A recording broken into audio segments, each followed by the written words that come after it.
We are halfway done with June, so let's try to figure out what the July picks for Book of the Month might be. Hi, I'm Colleen. Welcome back to my channel. Here I talk about books and writing. In the description, you will find a link for my newsletter if you want to follow along with reviews and any writing news I have. And also in the description will be a link for my newest release, Finding His Mate, which by the time I release this video will no longer be a pre-order. It will be able to be purchased. My anxiety is very high about that, but we're not talking about writing today. Today we're talking about books. If you watched last month's June Book of the Month predictions, you will know that I did terribly on it. I got one guess right. I guessed that The 5-Star Weekend by Ellen Hildebrand was going to be an add-on, and everything else I got incorrect. There were 2 books that were add-ons that I thought might be the pick, like one of the 5 to 7 picks of the month, but I didn't pick them like as my pick. So I did really, really bad, but we're going to try again. Also last month, I think for the first time ever, Book of the Month had 4 debut authors, and I don't think they've ever done that before. So that did throw me a little bit for a loop. But enough excuses. I'm going to do better this month. It's summer, which means I am filming in my least favorite place to film, my bedroom, but my entire family is home downstairs, and they are very loud people. So I'm up here where it is quiet-ish. We're going to start with contemporary fiction / literary fiction, which I feel like those kind of go together because sometimes I can't tell what a book is, if it's contemporary fiction or literary fiction. The first book we're going to look at is The Librarianist by Patrick DeWitt. This is the story of a retired librarian looking for meaning in his life, and he starts volunteering at a retirement home to try to figure out what he's doing with the rest of his life. It also is going to look at his childhood, during which he was a runaway during World War II, which sounded kind of interesting. It comes out on July 4th, so right at the beginning of the month. It's 352 pages, so it's right in that good sweet spot of Book of the Month picks. It currently has 196 ratings on Goodreads with a 3.71 rating. I felt like this one was a good maybe pick, mainly because I think the cover is really cool and it's got a perfect place for Book of the Month. I like that it meshed librarianism and retired life and World War II childhood, which makes me think it might be picked. Next, I have The Summer of Songbirds by Christy Woodson Harvey. This is a book about 4 women who were friends at a summer camp when they were kids, and they come together to try and save the camp when they're in adulthood. The camp was like a haven for them when they were young people, and we're going to look at how it sort of helped them, how their relationships worked out. I'm going to read you a quick blurb of this one. Nearly 30 years ago, in the wake of a personal tragedy, June Moore bought Camp Holly Springs and turned it into a thriving summer haven for girls. But now June is in danger of losing the place she has sacrificed everything for, and begins to realize how much she has used the camp to avoid facing difficulties in her life. June's niece Daphne met her 2 best friends, Lanier and Mary Stewart, during a fateful summer at camp. They've all helped each other through hard times, from heartbreak to loss, to substance abuse and unplanned pregnancy, and the 3 are inseparable even in their 30s. But when attorney Daphne is confronted with a relationship from her past and a confidential issue at work becomes personal, she is faced with an impossible choice. And then it goes on that each of them are having kind of these hard things happen in their 30s and how they want to save this camp together. I could see this being a pick because I feel like it kind of toes the line of contemporary fiction and women's lit, which are both popular. Also, the cover is very summer, and you know how I feel about things that are very seasonal. I think they're always good choices. It's 368 pages. It comes out in July 11th, so it's middle of the month. It currently has 239 ratings on Goodreads with a 4.49, which is very high for how many ratings it has. So I also thought that one would be a good pick. Now let's move on to fantasy. My first guess for a fantasy pick is Immortal Longings by Chloe Gong. She was a previous Book of the Month author, and so that always sometimes gets you a shoe-in. This is a fantasy retelling of Antony and Cleopatra, the Shakespeare version, not the historical version, which definitely had my interest piqued because I'm one of the people that actually really likes Antony and Cleopatra a lot. So here is a part of the blurb. Every year, thousands in the kingdom of Talon will flock to its capital twin cities, San-Air, where the palace hosts a set of games. For those confident enough in their ability to jump between bodies, competitors across San-Air fight to the death to win unimaginable riches. Princess Kala Tuolumne lurks in hiding. 5 years ago, a massacre killed her parents and left the Palace of Air empty, and she was the one who did it. Before King Kasa's forces in Sand can catch her, she plans to finish the job and bring down the monarchy. Her reclusive uncle always greets the victor of the game, so if she wins, she gets her opportunity at last to kill him. Enter Anton Makusa, an exiled aristocrat. His childhood love has lain in a coma since they were both ousted from the palace, and he's deep in debt trying to keep her alive. Thankfully, he's one of the best jumpers in the kingdom, flitting from body to body at will. His last chance at saving her is entering the games and winning, and then it goes from there. So this sounded kind of fantasy with like maybe even like a little bit of a sci-fi twist. I don't know. The cover gave me like really sci-fi vibes, which you can look here. It's 384 pages. It comes out on July 18th. It currently has 529 ratings on Goodreads with an average of 4.14, which is very good. Next is The Weaver and the Witch Queen by Genevieve Gorniech. And I'm going to tell you something. I don't necessarily think this is going to be picked for Book of the Month, but I loved her first book, The Witch's Heart, which is a mythology retelling about Angerboda, who is Loki's troll wife. I thought it was fantastic, and I really just wanted to tell you guys all that she has a new book coming out. And maybe it will get picked, and if it will, I'll be so excited because I have like a tertiary connection to her. A woman who I'm in a book group with online is friends with her, and I'd just be really excited like for them. So here's a quick snippet of it. Odny and Gunhild meet as children in 10th century Norway, and they could not be more different. Odny hopes for a quiet life while Gunhild burns for power and longs to escape her cruel mother. But after a visiting wise woman makes an ominous prophecy that involves Odny, her sister Signy, and Gunhild, the three girls take a blood oath to help one another always. When Odny's farm is destroyed and Signy is kidnapped by Viking raiders, Odny is set adrift from the life she imagined, but she's determined to save her sister no matter the cost, even if she finds herself irresistibly drawn to one of the raiders who participated in the attack. And in the far north, Gunhild, who fled her home years ago to learn the ways of a witch, is surprised to find her destiny seems to be linked with that of the formidable King Eric, the heir apparent to the ruler of all of Norway. But the bonds, both enchanted and emotional, that hold these two women together are strong. And when they finally find their way back to each other, these bonds will be tested in ways they never could have foreseen in this deeply moving novel of magic history and sworn sisterhood. It's 368 pages. It comes out on July 25th, so at the end of the month. It currently only has 57 ratings on Goodreads, but a 4.4 average, which is very high. My next maybe pick is The Deep Sky by Yume Kitase, I believe is how you say their name. This is a debut, and it is science fiction. It has one of the most beautiful covers I've seen in a while, so that is part of the reason that I picked it. But I think it also has a pretty interesting concept. They left Earth to save humanity. They'll have to save themselves first. It is the eve of Earth's environmental collapse. A single ship carries humanity's last hope. 80 elite graduates of a competitive program who will give birth to a generation of children in deep space.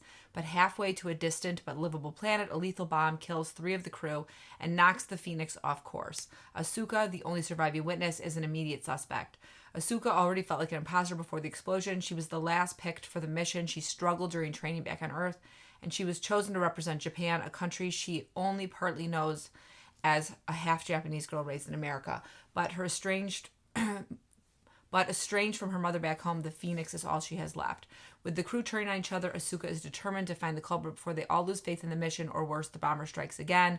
It's 416 pages, so it is over 400 pages. It comes out on July 18th, and it currently has 178 ratings on Goodreads with a 4.1 average, which is pretty solid. Next, this is another book that I don't think is going to get picked, but it sounded so cool I wanted to tell you. It's the first in a series. It's called The Sun and the Void, and it's by Gabriela Romero Lacruz.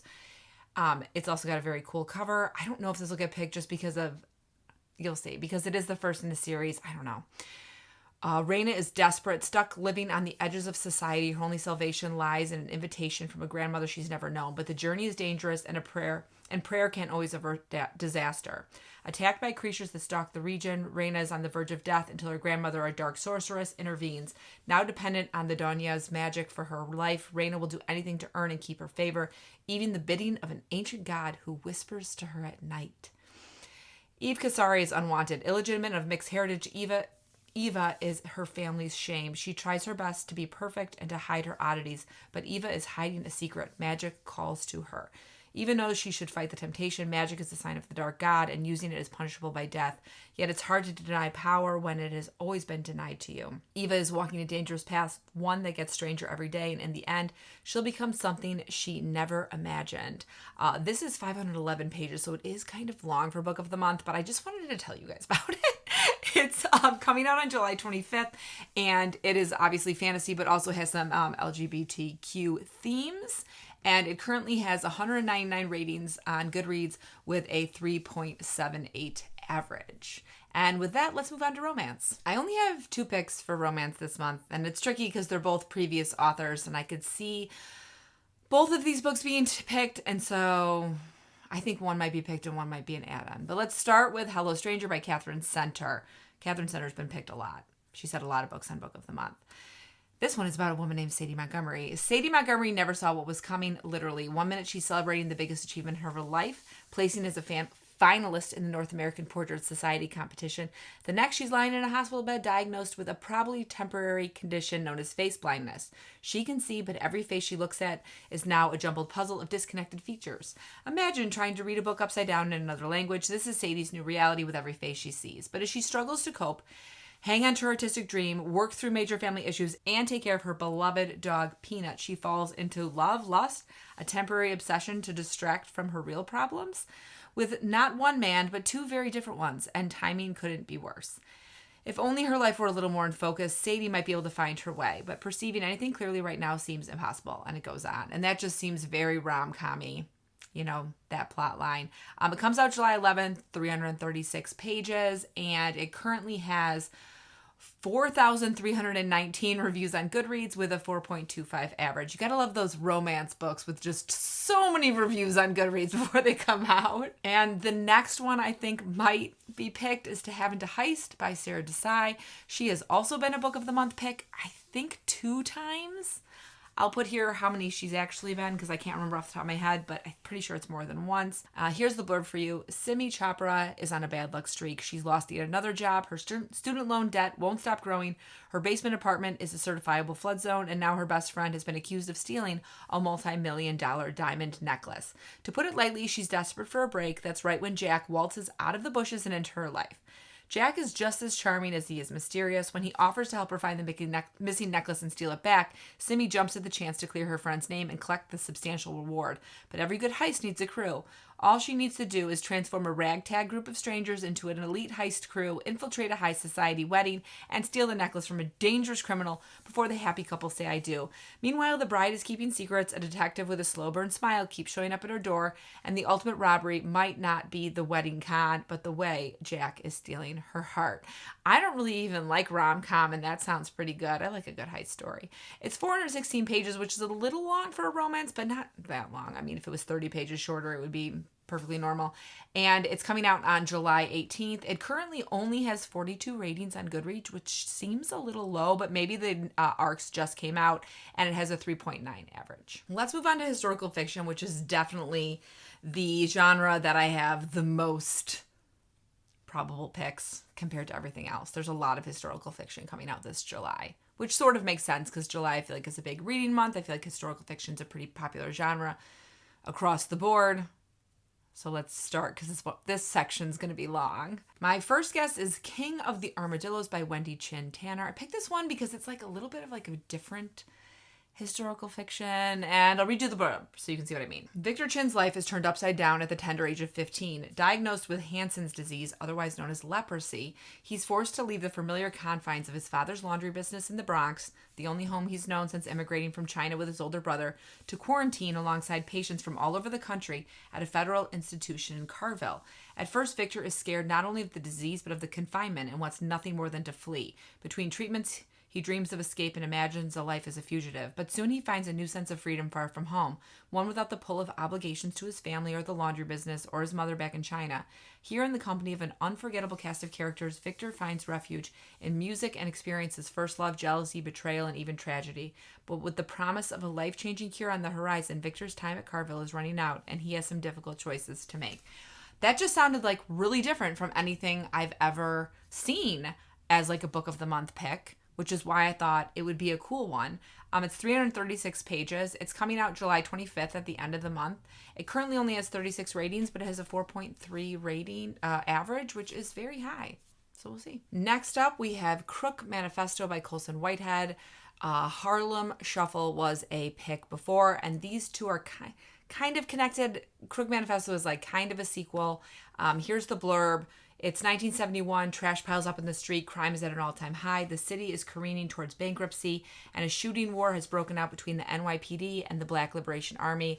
Amidst this collective nervous breakdown, furniture store owner and ex-fence Ray Carney tries to keep his head down and his business thriving. His days moving stolen goods around the city are over. It's strictly the straight and narrow for him until he needs Jackson 5 tickets for his daughter May, and he decides to hit up his old police contact Munson, fixer extraordinaire. But Munson has his own favors to ask of Carney, and staying out of the game gets a lot more complicated and deadly. And then we time jump to 1973, and then we time jump again to 1976. So it looks like a pretty thorough look at the 70s in Harlem. It's 336 pages. It comes out on July 18th, and it currently has 97 ratings with a 4.09 average. Next up, we have The Sunset Crowd by Karen Tanabe. This one is like 1970s also, but in LA. Meet LA darling Evra Scott, the daughter of an Oscar-winning director and a Brazilian bombshell actress. Evra is the city's reigning style queen. By day, she's at the helm of Sunset on Sunset, the store beloved by Hollywood's young and beautiful. By night, she's on the arm of Kai de la Fere, Hawaii's hottest export and the screenwriter of the moment. Enter Theodora Lee, the 20-something Paramount assistant. Looks like a big screen star, but her sights are firmly set behind the scenes as she fights to become a movie producer in a town where sex and sexism sells. Theodora's got the talent and instincts, but she's not willing to wait. Luckily, getting ahead by any means necessary is LA's mantra. Observing all is B. DuPont, a photographer for Rolling Stone and Vogue, who never misses the party but always keeps to the fringes. A Manhattan blue blood turned West Coast bohemian, B holds Evra's Sunset Crowd together. She's also Kai's oldest friends, and she's harbored a not-so-secret flame for him since they met in an elite Swiss boarding school. And so this is going to be very like soap opera in the 1970s in LA, which sounded kind of fun. It's 336 pages. It comes out on July 4th. I'm surprised so many books are coming out on July 4th. I guess like a lot of their national or international, I should say. It has 127 ratings with a current 3.65 average. Next, I have the Air Raid Book Club by Annie Lyons, and honestly, I don't think this is going to get picked because just looking at the last few picks from Book of the Month, it does seem like they are kind of moving away from the World War II historical fiction, which makes me a little excited because for a while it felt like there was always a World War II historical fiction and not as many other ones. But I thought I'd throw it on here just in case you are a person who really likes to read World War II historical fiction. This one is coming out.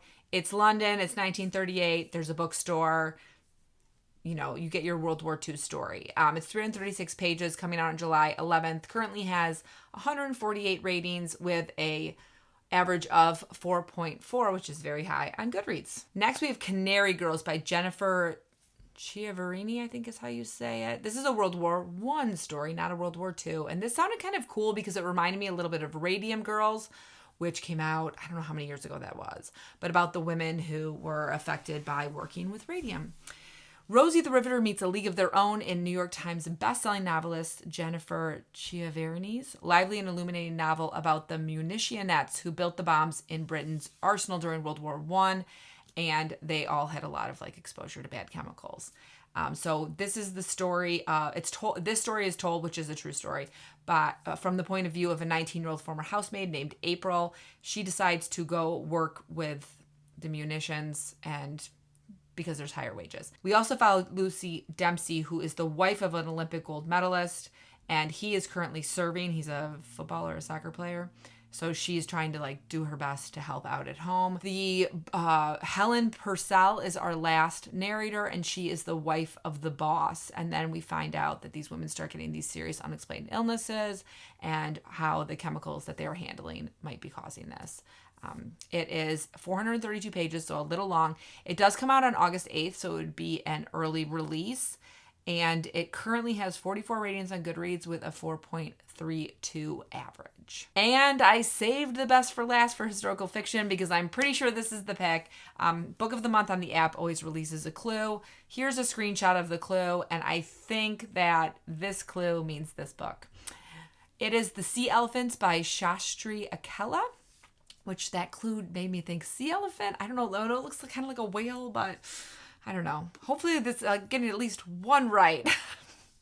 This takes place in the 1990s, which it pains me to say that's historical fiction because I was a teenager then, but it is.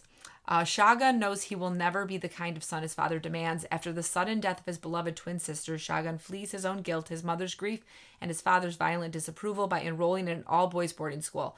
But he doesn't find true belonging until he encounters a traveling theater troupe performing the Hindu myths of his childhood. Welcomed by the other storytellers, Shagun thrives, easily embodying mortals and gods, men and women, and living on the road where his father can't catch him. When Shagun meets Mark, a charming photographer, he seems to have found the love he always longed for too. But not even Mark can save him from his lingering shame, nor his father's ever-present threat to send him to a conversion center. As Shagun's past begins to engulf him once again, he must decide if he is strong enough to face what he fears most and to boldly claim his own happiness. So that did feel very Book of the Monthy. It's historical fiction in the 90s. It has some LGBTQ themes. It's 384 pages. It's coming out on July 11th. It currently only has 45 ratings on Goodreads, but has a 4.3 average, which is quite high. And I'm pretty sure I'm right that the clue means it's this one. Please let me get at least one right. So now let's switch gears from historical fiction to thrillers. There are quite a few good thriller picks this month, and we're going to start with Everyone Here Is Lying by Shari Lapina, who is a previous pick. This one just had some very Book of the Monthy vibes, though, I'm always a little bit concerned if the cover doesn't have a good spot for the Book of the Month tab, which this one doesn't, but maybe they'll just delete that quote at the top of the cover that you can see. William Wooler is a family man on the surface, but he's been having an affair that ended horribly this afternoon at a motel up the road. So when he returns to his house, devastated and angry to find his difficult 9-year-old daughter, Avery, unexpectedly home from school, William loses his temper. Hours later, Avery's family declares her missing. Suddenly, their town, Stanhope, doesn't feel so safe, and William isn't the only one on his street who's hiding a lie. As witnesses come forward with information that may or may not be true, Avery's neighbors become increasingly unhinged. Who took Avery Wooler? And then it just says, nothing will prepare you for the truth. I don't think I'm going to be able to read that if it's the pick because I don't do well with missing children, but it sounds thrilling. It's 336 pages. It's coming out on July 20th. Currently has 350 ratings on Goodreads with an average of 3.9. Next is The Block Party by Jamie Day, and this is a debut. And this one just spoke to me. It just spoke to me. The residents of an exclusive cul-de-sac on Alton Road are entangled in a web of secrets and scandal utterly unknown to the outside world and even to each other. On the night of the annual summer block party, there has been a murder. But who did it and why takes readers back 1 year earlier as rivalries and betrayals unfold, discovering that the real danger lies within their own block and nothing and no one is ever as it seems. We just had our neighborhood block party last Friday. No one got murdered. It was very normal. It's 384 pages. It is a debut, as I said before. It comes out on July 18th. It currently has 1,194 ratings with a 3.84 rating, which is a lot of ratings for a debut author. So the publisher, which is St. Martin's Press, seems like they're really pushing ARCs, which might be a clue to something. My next guess is Thicker Than Water by Megan Collins. She is a previous pick. I think she wrote The Winter Sister, which I've had on my TBR on Book of the Month for a very long time, but haven't purchased. I'll probably save it for winter. Julia and Sienna Larkin are sisters-in-law, connected by Julia's husband and Sienna's brother, Jason. More than that, the two have been devoted best friends since Jason introduced them. To Sienna, Jason can do no wrong, although Julia knows he's not perfect. They've built a comfortable life and family together. Recently, Jason has been putting in long hours to secure a promotion at work, so when his boss is found brutally murdered with his lips sewn shut, the Larkins are shocked and unsettled, especially as local gossip swirls. A few days later, Julia and Sienna's lives are upended when Jason gets into a car accident and is placed in a medically induced coma. Worse, the police arrive with news that he's the prime suspect in the murder. With Jason unable to respond and with Julia and Sienna working to clear his name, the two women find their friendship threatened for the first time. Sienna staunchly maintains her brother's innocence, but as their investigation uncovers a complicated web of secrets, Julia is less sure she's willing to defend her husband. That sounds really good. It's 320 pages. Perfect thriller length. Comes out on July 11th. It currently has 362 ratings on Goodreads and has a 3.76 average. My last mystery/thriller pick is kind of an odd one, but it just sounds really good. It's called The Housekeepers by Alex Hay, and it's a historical mystery, and it's a heist, which just seems like a lot in one book, but also like Book of the Month could totally make it work. Mrs. King is no ordinary housekeeper. Born into the world of con artists and thieves, she's made herself respectable, running the grandest home in Mayfair. The place is packed with treasures, a glittering symbol of wealth and power, but dark secrets lurk in the shadows. When Mrs. King is suddenly dismissed from her position, she recruits an eclectic group of women to join in her revenge. A black market queen out to settle her scores, an actress desperate for a magnificent part, a seamstress dreaming of a better life, and Mrs. King's predecessor with her own desire for vengeance. Their plan on the night of the house's highly anticipated costume ball, set to be the most illustrious of the year, they will rob it of its every possession, right under the noses of the distinguished guests and their elusive heiress host. But there's one thing Mrs. King wants more than money: the truth, and she'll run any risk to get it.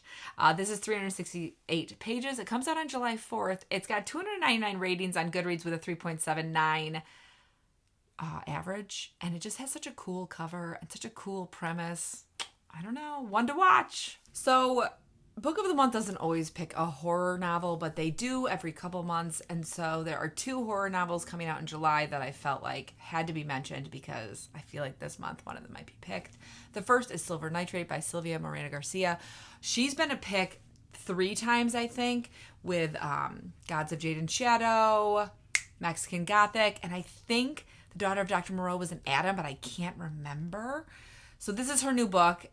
It is about the film industry in the 90s in Mexico City, about a woman who works in it with a horror director, and I just felt like I had to mention it.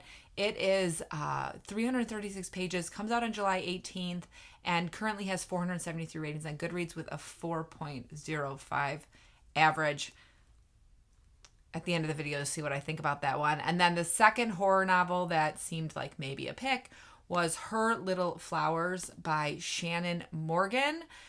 This is like a creepy, it sounds kind of like a gothic horror with like an Elizabethan manor in the England's Lake District, and there are ghosts. And it's 288 pages. It comes out July 25th. It currently has 71 ratings on Goodreads and a 4.37 average. And now let's go through my picks of what I think might actually be the book of the month. The books of the month. Because I did so poorly last month on my guesses, I'm going to give myself 7 guesses rather than 5 because there can be up to 7 books picked. So I feel like that's fair, right? And I really just want to get like a couple right this month instead of 0 like last month. I mean, I did get that one add-on correctly, but hopefully this time I get some actual book of the month picks and maybe some add-ons correct too. Wouldn't that be fun? I am pretty convinced that The Sea Elephant by Shastri Akella is a pick. I'm pretty sure that was the hint. I think the thriller pick is going to be The Block Party by Jamie Day, which is a debut, and it has all those ratings on Goodreads. It sounds really good. I think that is our thriller pick. I think The Housekeepers by Alex Day, the historical mystery, is going to be like a second mystery thriller, just because it has sort of like a different feel with the historical setting. I just think it's going to be it. I'm going to just put it out in the universe that I would like The Weaver and the Witch Queen by Genevieve Agorniak to be the July fantasy pick because I want it to be the July fantasy pick. But I'm also going to do a second pick with Immortal Longings by Chloe Gong because I think that's much more realistic to be the fantasy pick. For romance, I'm going to go with To Heaven to Heist by Sarah Desai, which does mean I'm picking 2 heist novels. But heists are so much fun that I sort of don't feel bad about picking 2. And lastly, I think The Librarianist by Patrick DeWitt is going to be the contemporary /lit fic pick. Now, I'm also going to give you some add-ons because I think they're going to be add-ons. They don't put new add-ons on every month, and they did have a bunch last month, but I feel like in summer when people are doing so much reading, that's the time to beef up your add-ons. So I think the add-ons are going to be Hello Stranger by Catherine Center, the other romance pick I talked about, Crook Manifesto by Colson Whitehead, because it's a continuation of Harlem Shuffle. Yes, Harlem Shuffle. I think that it won't be one of the main picks, but I really think they are going to put it on there as a pick. And lastly, I think Silver Nitrate by Silvia Moreno-GARCIA will be an add-on, but not a main pick. So we'll see how I do this time. Hopefully better. Everybody, let's just hope I do a little better. If you're still hanging out at this point of the video, thank you so much for watching the entire thing. Throw me a big stack of book emojis in the comments to let me know you've made it. If you want to let me know which of these books you are most hoping will be a Book of the Month pick, please put it in the comments. I'd love to see what stood out to you. And as always, I hope you're in the middle of a good book, about to start reading a good book, or about to start writing a great book. I'll see you soon.